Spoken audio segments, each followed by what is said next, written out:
that's right back here, Sharp Facets Gallery in my studio in the back. Of course, Gracie's laying on her pillow, just enjoying this afternoon, taking her little siesta here. But after a while, she will come to life, yes.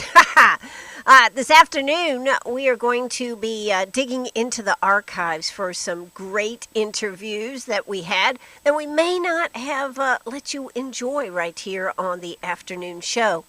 So we're going to be talking to 3 interviews. The first one we're going to play this afternoon is Mick Dodge. I'll tell you a little bit more about him in just a minute. Then we're going to play Suzanne McComas. She was a CSI and book writer. And the third one, Monica Wofford, who's written a book and does real well with getting along with difficult people. So you're going to, I think, really enjoy these interviews. At least I hope you will. But what's going on right now? Well, the price of gold has gone down a little bit here now, folks. Right now we are trading at $1,293. That's actually down $12 over yesterday. So we're at $1,293.20 for gold.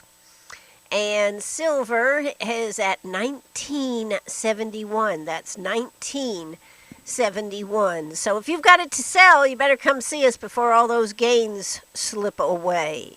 That's right. You know we always pay the most because we know what to do with it, and we buy it for more than just the gold value.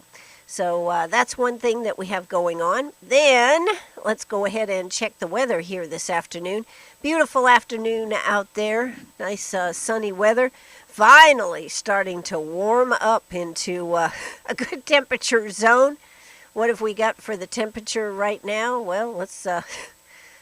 we've got 64 degrees out there, folks. Sunny skies. Feels like 64.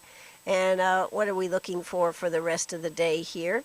Let's see if we can get an answer from my handy-dandy machine here. There we go.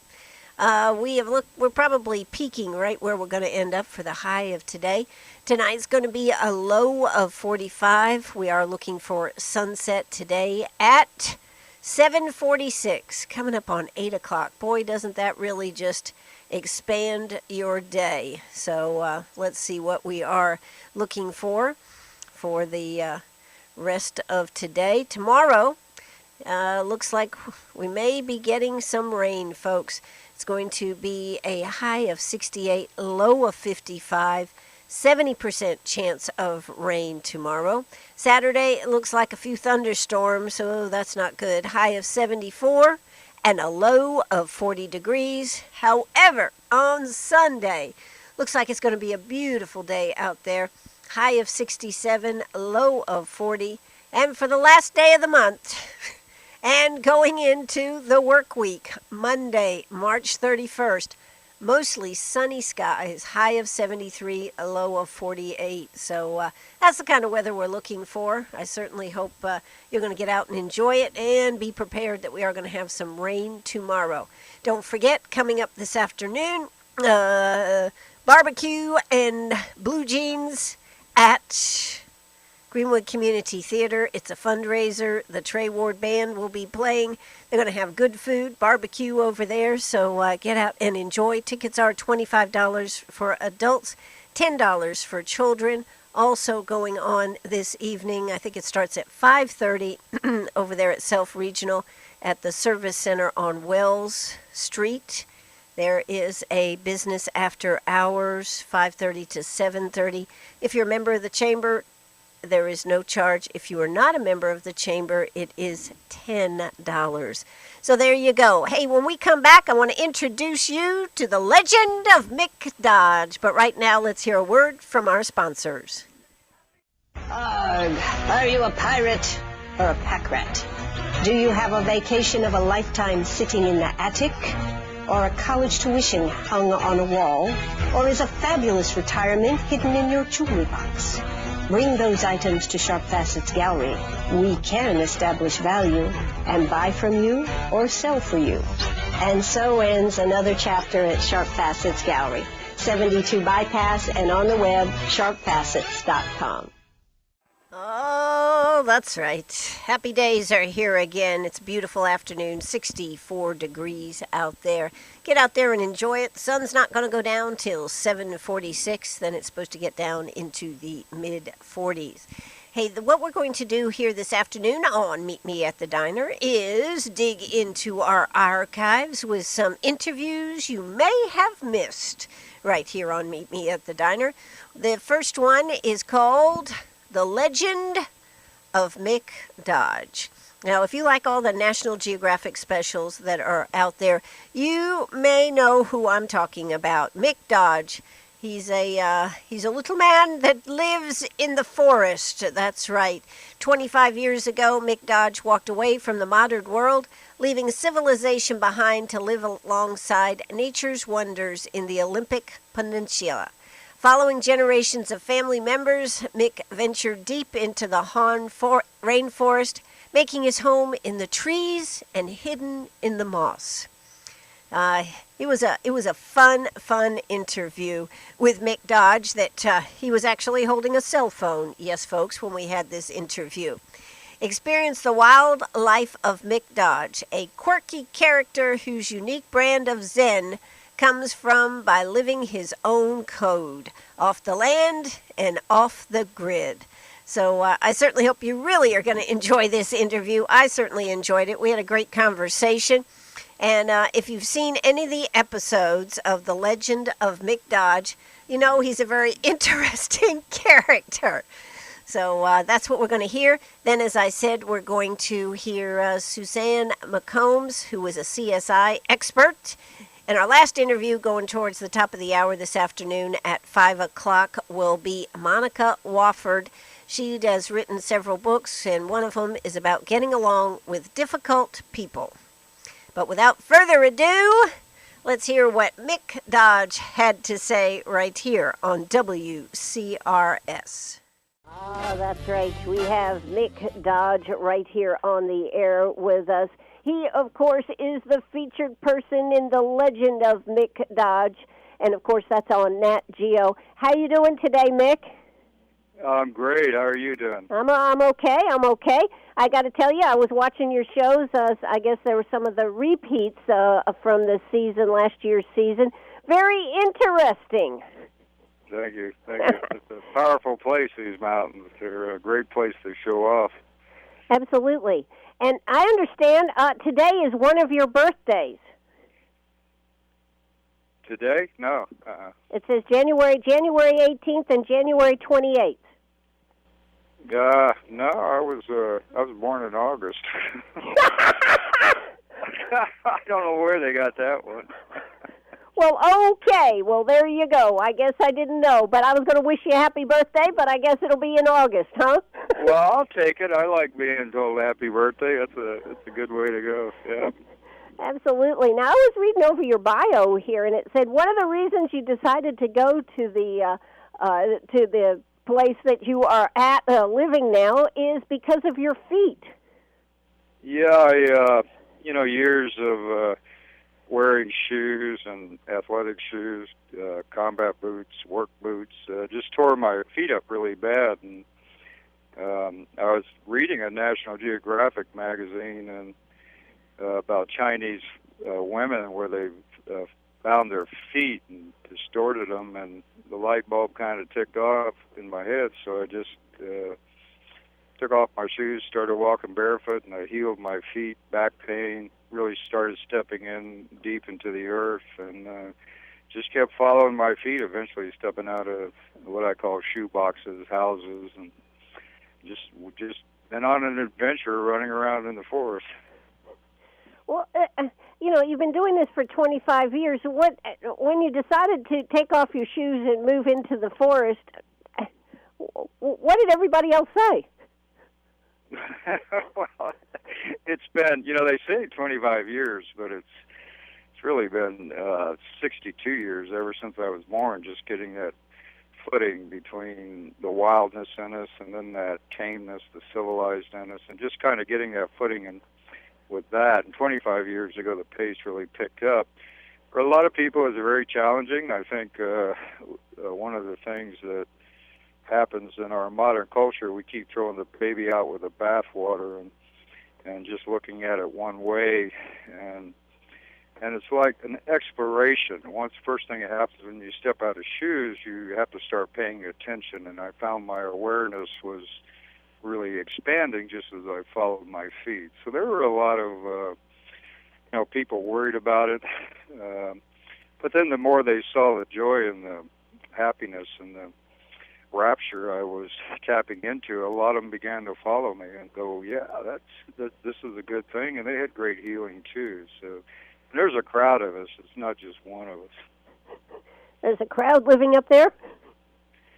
Yeah, there's a lot of people throughout the Northwest and here. I was known as a barefoot nomad for a long time because I would travel out of these lands here and travel over into other places, organic growers, Sunray, other brothers I have and sisters.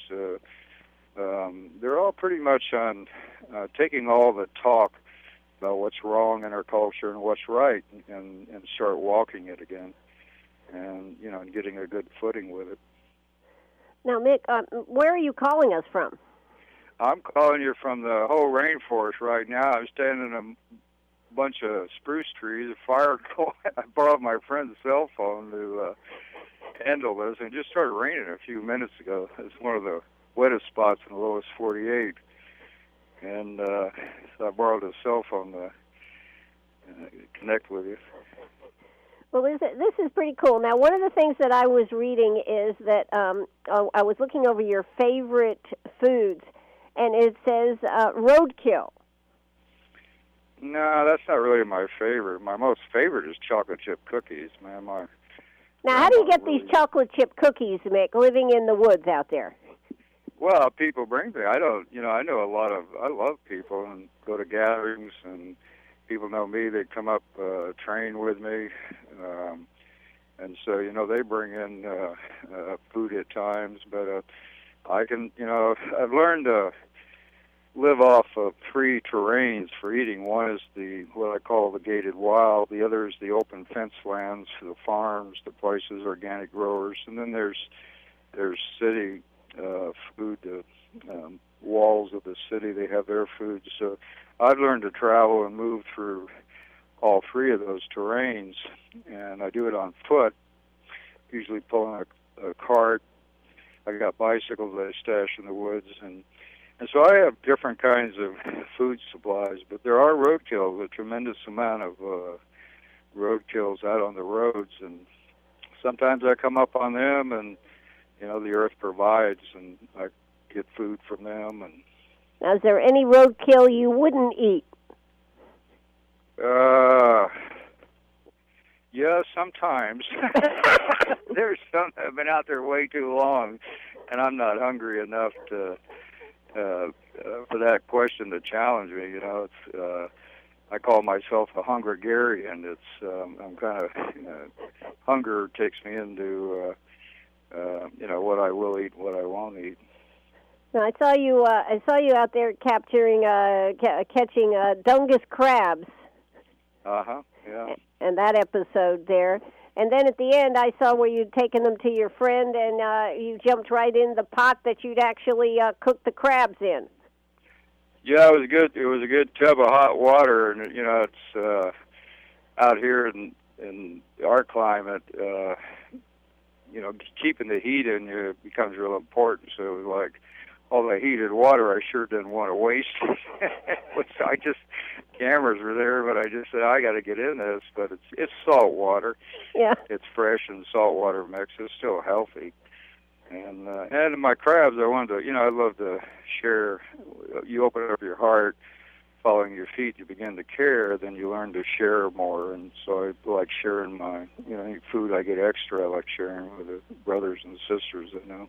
Absolutely. Now, one of the things that I was curious about is how is it to try to be, what shall we say, living your life and having these cameras and whatnot following you around? Well, I've trained for years, in figuring out where technology fits in taking different pieces of technology back into the wild journey, see where they are. And for these guys, it was an opportunity to show off the spirits of these lands, the trees and the river and the elements. And they were such an incredible crew. And so it was real exciting and a great opportunity for me to show off one of the most special places in the world I know. I'm sure there's other places, but for me, it's my feet are planted right here in these mountains. My grandfather and fathers and mothers and grandmothers are all from here. So it was a great opportunity to show it off and show them how to thrive and how to get out and play in life. Absolutely. Well, it definitely looks interesting. I don't think I'm ready to take off my shoes, though, and take off for the woods. It's easy. It's easy. You don't have to really take off for the woods. It's just step out a little bit and feel the grass, and I guarantee you it'll keep pulling at you. And that's what it was for me. Was I kept stepping out, and it just became such an incredible draw. But there's times, you need footwear. Snows and other times, so I do handcrafted footwear in order to keep my natural walk, my natural step. I found modern shoes were just too hard structured, and it really deformed my feet. And I had hammer toes and plantar fasciitis and a lot of foot problems, and I just cured it all by learning how to walk in a natural step again. Wow. Well, it sounds tremendous. My last question is, I understand you like getting in the icy waters. You say that cures you of a lot of things. Absolutely. My grandfather actually taught me that, and he called it kissing the foot of the glacier. And we're all walking sack of water. We're 75-80% water. And when you get in there, that's one of the reasons we don't like to get cold. We don't want to freeze our water, freeze our blood. So when you get down in there, it's like a deep squeeze, and I mean sometimes it really squeezes. My granddad got me doing that, but then it becomes so refreshing, and you'll find that your feelings and your thinking begin to change. And this is a water world, and water is such, I think, the very root and meaning of wisdom. And so when once you get in and you get a cold soak, then it's get over by the fire and warm back up again. And you start feeling that middle ground, the temperature, and I think that's where the meaning of the word temperance comes from. It shows you a balancing. Wow. Well, it's so neat to talk to you. You aren't working on a book or anything, are you? Nah. I think there's enough books, and I have a friend.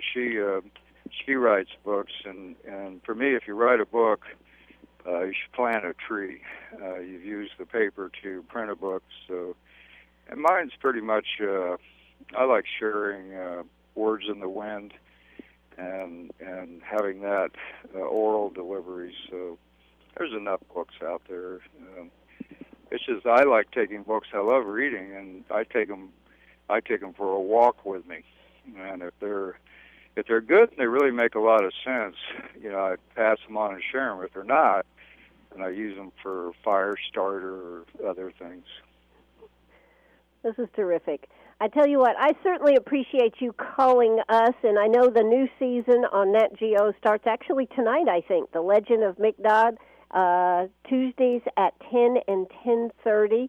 I'm going to be tuning in. I find it fascinating that you have made your life out there and that you're thriving. I understand even you had some heart problems and you're better now. Heart problem? Did you say heart problem? Heart, yes. Yeah, well, it was a sadness. There was my physical body got strong, but I could still feel the sadness, and sadness is about loss, and I had lost my touch of the earth. And so as I began to heal my whole body, I began to heal my heart, my that loss of touch of the earth. And it was amazing for me because I began to sing songs and just get back into the heart of living. And so that's what I mean when I say it was I healed my heart. There's this loss I think we all experience continuously. And I know in the colleges in the city they call it depression, a lot of other kind of names, but it's a consistency. And if you stay sad too long, you start getting mad, you start getting angst. And I found, as a barefoot nomad, I was on a journey to seek out the not mad, and to follow my feet and allow that earth to teach me and how to heal that. Wow. Well, I tell you what, you are on quite a journey. I'm sure after this series is finished, you're going to have a lot more people up there in the woods with you, Mick. Well, my name is Dodge. I was born to dodge. I know how to dodge it. All right. Well, Mick Dodge, thanks so much for calling us this morning. I sure hope everybody's going to tune in to the legend of Mick Dodge. Thanks so much for calling us. Thank you, Ann. It's been a real pleasure talking to you. Bye-bye. Oh, that's right. I'm right here, Sharp Facets Gallery. How you doing this afternoon?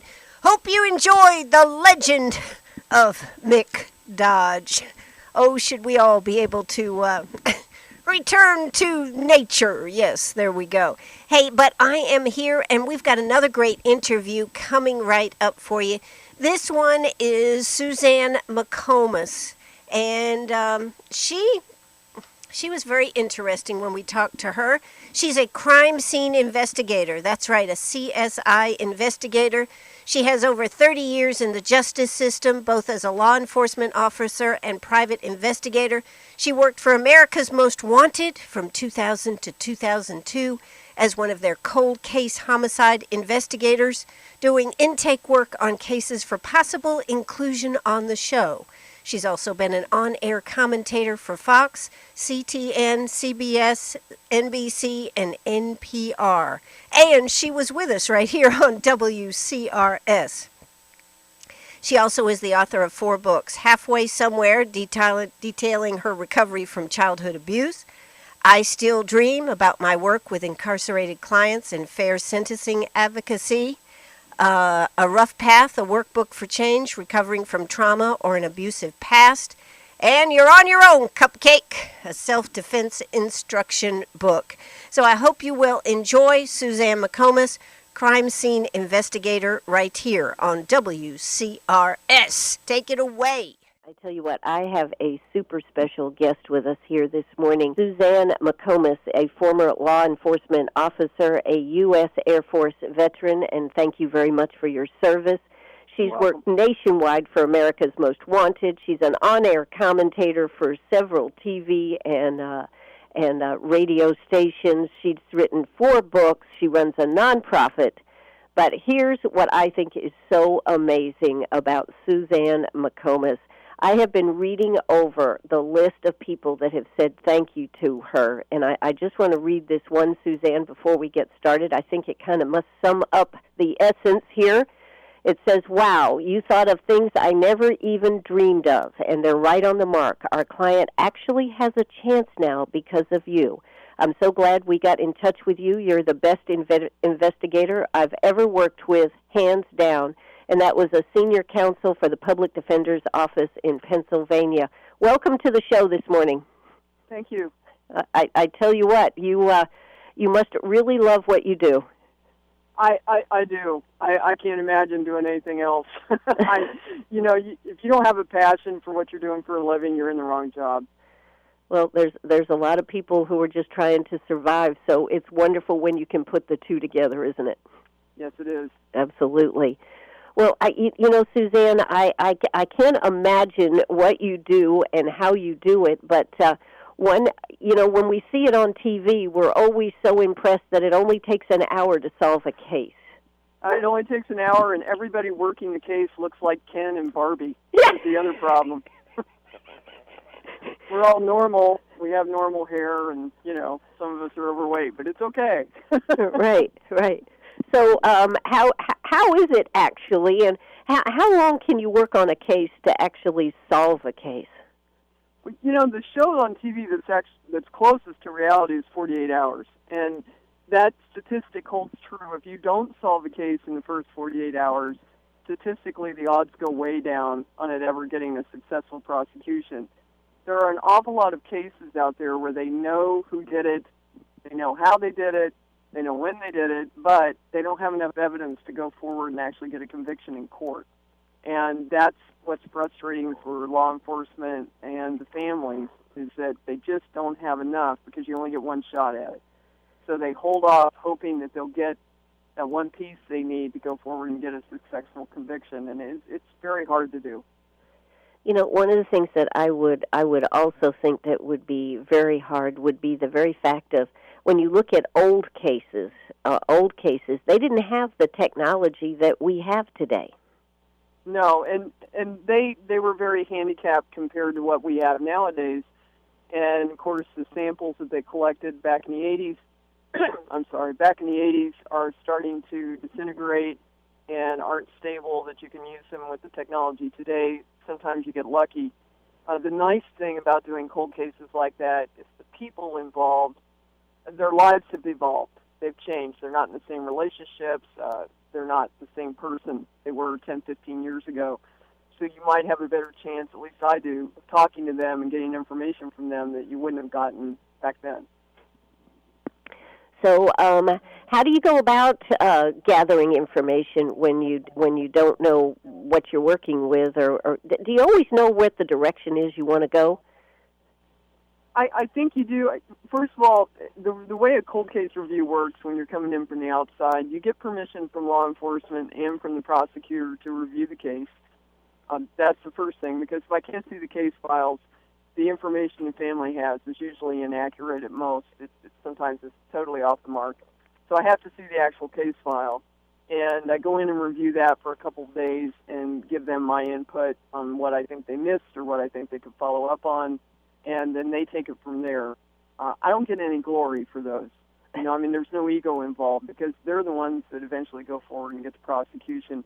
I can never say I solved the case because I don't get the final review on it. I don't get the final credit for it, and that's okay. That's not why I'm there. But once I review it, then I can go out and interview witnesses again, and if they have something that's pertinent, I can bring it back to law enforcement and convince them to talk to the cops now when maybe they wouldn't 10 years ago because they were living with somebody who had a record or they had a drug problem themselves, or, you can imagine. So the dynamics change on the people, then you get better cooperation. Are a lot of old cases actually solved in today's world, or have we got so much that we're just moving forward? And I know in our town, cases there's just not enough high profile enough or enough emphasis that I know a lot of cases go unsolved. A lot of them do go unsolved, and even now that they have cold case squads and cold case investigators that are assigned only to that, they'll go in and review what they've gotten assigned and try and pick the one that they think they have the best chance of solving. And some of them, it will never happen. It will never happen. And, of course, you're right. The new cases are piling up on top of them all the time. So that makes it even worse. I think the worst one I had, the guy literally went back into the archives, came out and blew the dust off the top of it. It had been sitting there 20 years. And he was the first officer on the scene when it happened. He was his first year in, and now he was sheriff, and he was getting ready to retire. And he handed me the box and said, "Boy, if you could fix this one," he said, "that would be, that would be great for me because it's been sitting there my entire career."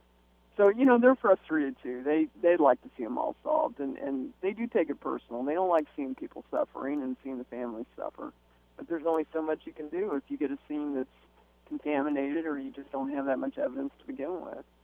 Is there a case that stands out that you thought maybe, gosh, I'll never find the missing piece here, and you did, and that you feel most proud about? There's one that I do feel like I brought it to the table, nobody else did, and the guy is now put away for life. And that's probably my proudest one. I think the funniest one I ever did was they knew a guy had done it, but they couldn't get enough on him, and I went and knocked on his door, and he answered the door, and I identified myself, and the guy just burst into tears and started confessing right there. And I was like, whoa, wait, stop, okay, we need to do this right. And the officer that was standing there with me, he said, "How did you do that?" I said, "Guilt's a powerful emotion." he was sobbing in the back of the car. He said, "I've been waiting 20 years for somebody to knock on my door." And I said, "Yeah, timing was right, So, it took me 5 minutes. That was great. Did you get paid for that one? I don't get paid for any of my cold case reviews. I don't think that's right to take money from people that when I do a homicide review. Wow. It's my way of giving back. So if I take a cold case review, I do it pro bono, and I do a couple a year, and it's just my way of kind of paying back for the blessings I've got. Wow, that's pretty awesome, Suzanne. That you could do that. But I tell you what, were you able to add an extra case that year? Because that one was so easy. That one was so easy. Yeah, it was like, well, okay, I'm done with this one now. I can go and get another one. And the funny thing that happened was I was on the radio talking about one time, and I said, if this was your daughter, you would want, this to be solved. Step forward. And this lady called the radio station and started basically, confessing to everything she knew about a homicide. And she was in tears. She actually pulled her car over the side of the road and called in to confess when she heard me on the radio. And the only problem was it wasn't my case. She was confessing to one that was totally different. So I'm taking notes. I got her off the air, talked to her for about 20 minutes, went to the police officer that had been assigned it like 6 years ago, and I said, here's your case for you. And he said, how'd you do that? And I said, she called in, so there you go. And he had it wrapped up a week later. That's amazing, Suzanne. You must have somebody on your side here. And when I read over the testimonials that people have said, you really do a lot of good work out there. But I'm sure that it's never as easy as we all see it on TV. But no, it's not easy. And you're taking, you're dealing with people who are at their absolute worst. They're stressed out, they're emotional, they're upset. I mean, I've been called every name in the book. I've been threatened. I've had people beat my car with baseball bats. I mean, you name it. I've had guns pulled on me. I'm dealing with some pretty scummy people on the other side of the fence. Not the families I'm working with, but the other side. They can be pretty tough, and you just have to, you have to know what you're doing and go in with a prayer, because these people they're up against the wall. They're cornered. When you come in and they know they're going to jail probably for the rest of their life, they have nothing to lose. So you have to be really careful. That's right.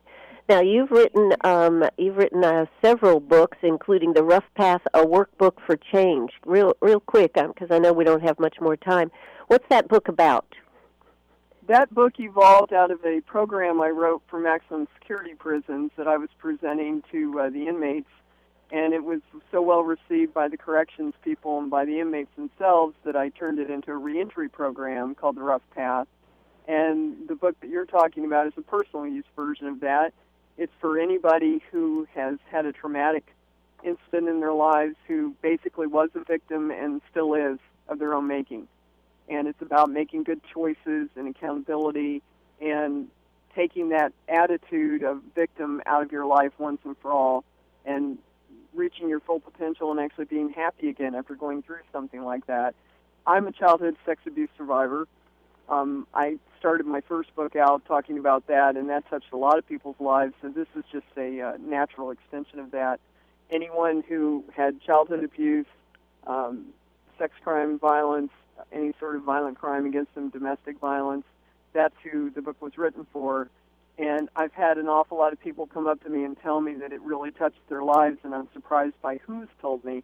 It's been men in their 40s who never dealt with what happened to them in their childhood, and women in their 30s and 40s that have had relationships fail because of what they had happen to them when they were 10. And, that's so sad that they're losing portions out of their lives they're never going to get back because of something that happened to them a long time ago. So it really is a very good, common sense, direct approach to fixing what's wrong so you can go forward and be happy. Well, I think, all of us in our lives would love to be able to have a, what shall we say, a clear conscience to be able to move forward.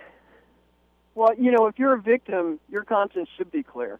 Yeah. And that's the first problem. The first line on my website there, is sometimes I think we're in a prison and the crime is how much we hate ourselves. And that's really the bottom line to everything, is you're creating your own dynamic there by staying a victim and staying in the past for too long. Listen, Suzanne, I want to thank you for your service to our country as a U.S. Air Force veteran. You certainly have taken things to a new level. You are an inspiration, and thanks so much for calling us today. Thank you. If anybody wants to learn any more about me, they can go to my website. It's very simple, zzagency.com. ZZ. What does that stand for? That's actually my twins' names. I gave them a nod. That's terrific. Thanks so much for calling us, Suzanne. Thank you. Bye-bye. All right. Bye-bye. Oh, that's right. We're right back here, Sharp Facets Gallery. We got one more interview for you this afternoon. Monica Wofford. She's a public speaker. She's written a popular book called Contagious Leadership, and her latest book is called Make Difficult People Disappear. We had a great time with her. I hope you're going to enjoy the interview. This is Monica Wofford. And we do have Monica Wofford with us. She is an internationally known leadership development expert and author of a couple of books. The one we're actually kind of going to be talking about is Make Difficult People Disappear. I love the title, and it's my very great pleasure to introduce to you Monica Wofford. How you doing this morning? Oh, fantastic. Good morning. Glad to be with you. Absolutely. I tell you what made you decide to write a book about making difficult people disappear? It's a great and frequently asked question. I actually spent a lot of time throughout my life being accused of being difficult and therefore trying to change who I was or suppress who I was, which just made the problem worse. So I did a good bit of research and 25 years of experiential learning and decided I would help folks get rid of some of the labels they're given, but also the stress that creates the behavior that gets the label. One of the things that is so difficult today, particularly in business situations and employee-employer relationships, is what is appropriate and what is inappropriate to say. Absolutely. I mean, you just wonder if you're an employer, and I am an employer, and you just wonder, you think it through in your brain about 5 times before you say it because you're so afraid of offending or, that they'll get pissed off or, what'll happen. Sure. Yeah. Sure. So what do you do? And I think what you're about to ask is what do you do? Right, yes. What do you do? Well, all those thoughts that go through our brain and the time we spend thinking and thinking and thinking to make sure we don't tick someone off or create a conflict, it's all about what are we thinking about. And there's a couple of things that would be important to keep in mind. One is the recipient of your message, whether it's a complaint or feedback or insight or a question. Who is the person to whom we're asking or sharing this information? Are they analytical? Are they much more driven, get it done sort of preference? Are they really more about the social aspects of a relationship? Are they looking to get appreciated? Or frankly, are they so conflict averse that they're just looking to get along? If you understand that at a minimum, it then changes what you think about, and it's not so focused on fear of ticking them off, but strategies on how to meet their needs so they understand what you're asking. Okay, Monica, that sounds great in practice, but that takes, if you have 10 or 15 employees working with you, or just, friendships. I mean, it doesn't have to be employees. I mean, we can have friendships. You can spend a lot of time. Have a life? Yeah. Oh, no. Yeah. Analyzing all these situations, sometimes I would think it would be better, who wants friends here? It's too much work. Yeah, it can be a little crazy making if you make it real complex. We have a tool that simplifies a lot of these things, and one of the tools is in the book, Make Difficult People Disappear. There's a comprehensive version that they take online, and we then facilitate the results. But then there's a tool that's very easy to use. It's 18 questions. It'll help simplify a lot, and we use it in all of our training classes. In fact, it's contagiouscompanies.com/core, C-O-R-E, snapshot. And this simple 2-page device, you just fill out 18 questions, helps you understand who you are, and then based on the additional description, gives you quick and easy insight into who you might be dealing with. At the end of the day, it's referred to as emotional intelligence, and while we think it may be very, very complex, gosh, it's like having the keys to the kingdom. When you understand who the people are that you're dealing with, many times they are no longer difficult, because people really become difficult only when we expect them to be different than what they naturally are. So, as usual, it all comes down to understanding how to communicate. There is a lot of value in that statement. You are a brilliant woman. Guess that's why I'm in radio, Monica. Absolutely. Your brilliance is shining through. It is that communication understanding. And we teach leaders all day long how to be better leaders, but also a key part of that is how to communicate more effectively. We call it contagious communication because everything we do rubs off on other people, friends included. Yes. But when you're communicating with others, gosh, consider who you're talking to, but also raise the comfort in your own skin about where you're coming from, because we all operate from our own natural bias about who we are and how we like to do things and what we need. Sure. So, one of the questions that you had down here that I found kind of interesting, what words should you stay away from? Is this just specific to you, or in general, what words are good to stay away from? That's a great distinction. We could add that layer of complexity and make it specific to each individual party you're talking to, those 10 to 15 employees, if you've got some that are get-it-done oriented and how they're motivated. Then the words you want to stay away from are, well, let me give you 500 details before I ask you a question. Let me explain the process of how this works, because the get-it-done people couldn't care less. Right. They're all in their head saying, well, what do you want me to do about that? But the people who are more oriented toward getting along, they're more laid back, trustworthy, loyal, empathetic, amiable sorts of individuals. We call them relators. But then you want to avoid things like sharp, caustic, accusatory language. You want to avoid things that sound like you're about to incite a conflict, because they would rather run around 3 blocks, a school bus, and a grocery store to get away from you if you're going to start a conflict. Yet, in general, you also want to avoid accusatory language, you always, which we call extreme language, any of those words that lump together 15 years of behavior into one moment or one transaction. You know how well it works when you tell your spouse, you never do thus and such. Yeah, that goes over real well. Those kinds of things I would avoid rapidly, and then also avoid things that give them no out. If you're going to complain or going to work with a difficult person, in your mindset, you want to be careful not to back them into such a corner that they have no choice but to respond to you in a defensive fashion, because that doesn't serve any purpose for anyone. No, it doesn't. And, I think it's very interesting, because I think it always emanates from it's the boss's problem. But so many times I have found in my years and years and years and years of being in business is that it's the employees that try to back the employer into the corner. Mm-hmm. Yeah. I mean, Well, you're right. We spend a lot of time pointing our finger at other people, and that's sort of a universal condition. Sure. But when you're doing that, you've given them a label, and you've said, well, my boss is difficult. Well, that's fine. Your boss is likely just different, and I don't mean, aren't they special, bless their heart, kind of different. I mean, truly different.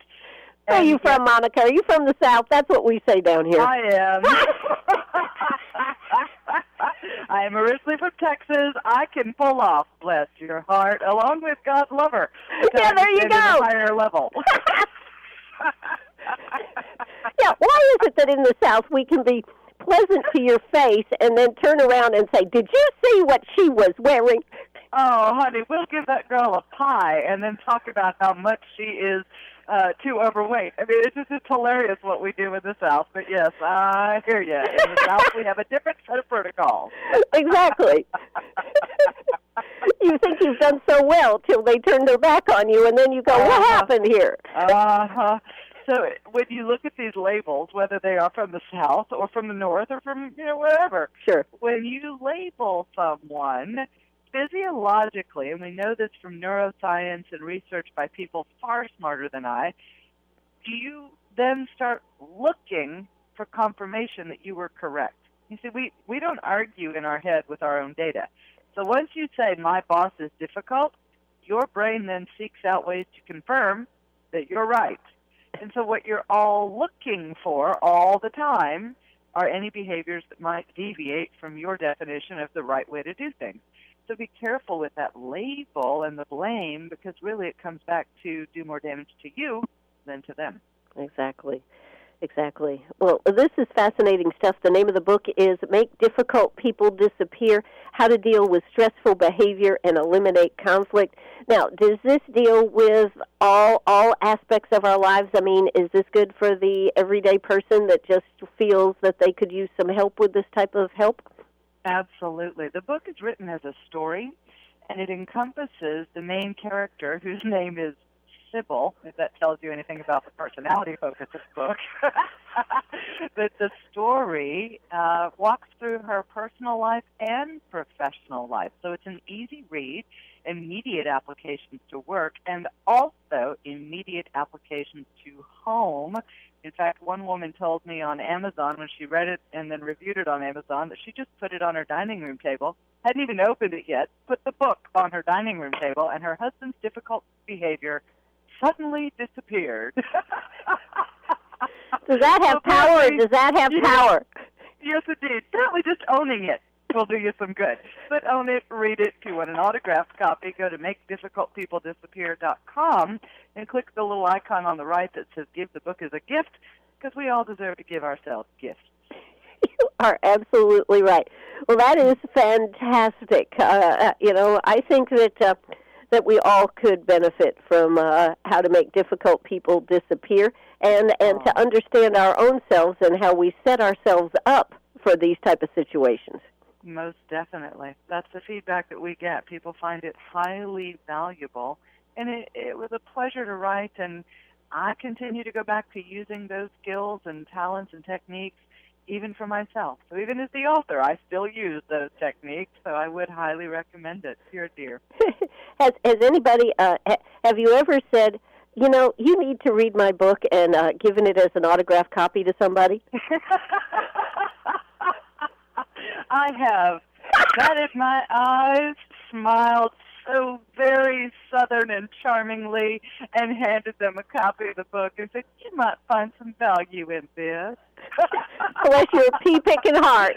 Bless your pea-picking heart. Well, Monica, thanks so much for calling us this morning. The book is How Make Difficult People Disappear. Poof!